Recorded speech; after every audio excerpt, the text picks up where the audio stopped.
What is your partner's money personality? If you're not sure of the answer, it might be time for a financial chat. How money works, author and certified financial educator Tom Mathews joins us now to talk money in relationships, and maybe not the first thing we want to think about on Valentine's Day, but really important. Well, thanks, Megan. Happy Valentine's Day to you. Well, thank you. Okay, so how do we know our partner's money personality? Well, when you have a partner, you have two people now involved, and this is something that's not really taught in school. So you've got to figure out how to change your literacy, because if you can change your literacy, you can change your life, and that comes through education. But then once you start learning the basics of money, then you have to apply it to your situation, and you gotta learn how to prioritize the things that you want to have versus the things you have to have. And just do a lot of talking about it. This is a communication type issue that really helps it work out smoother. And something you should probably talk about when you're dating, but especially after you're married if you don't. I know my husband and I try to talk about money in general each month.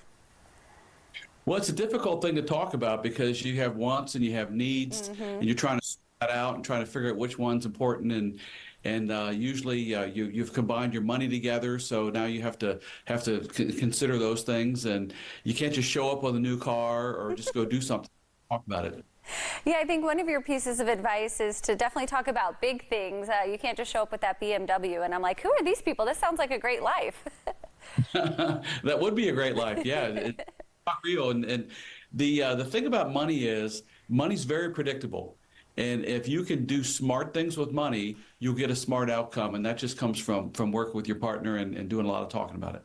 Okay, you also say have his, hers, and our accounts. Well, we think that what happens is sometimes if you just combine your money together, it becomes more confusing. So, you come into a relationship, you come into a marriage with separate accounts.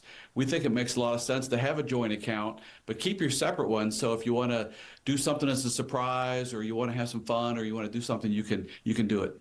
Yeah, that's good. That way, if you do get like a Valentine's present for your partner or spouse, it's still a surprise. They don't know about it right away, right? They're not looking through the credit card statement.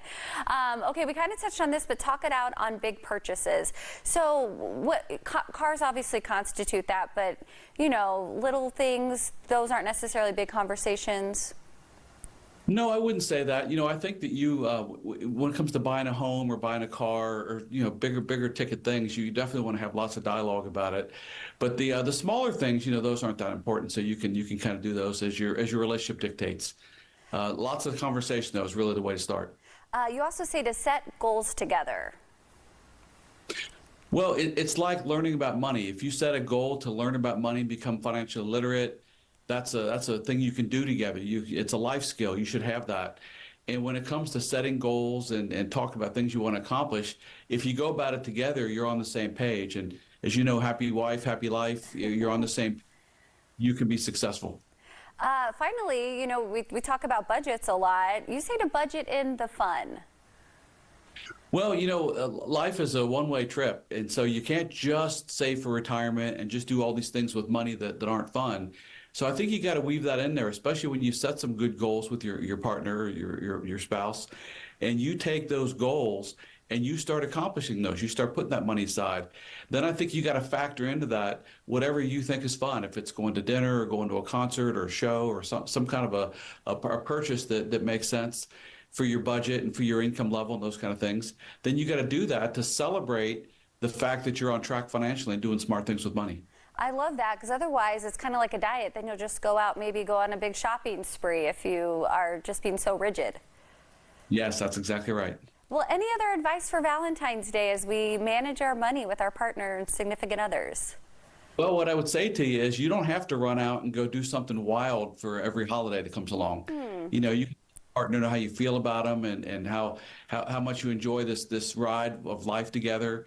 And then I will tell you that when you start being smart with money, it changes everything. And, so many relationships have struggles over money. And when you take that off the table, the relationship is so much easier because you don't have the stresses of money. Oh, great advice to end on. Thanks so much for zooming in with us today on this Valentine's Day. Okay. Cardio is the key to a healthy heart. Next.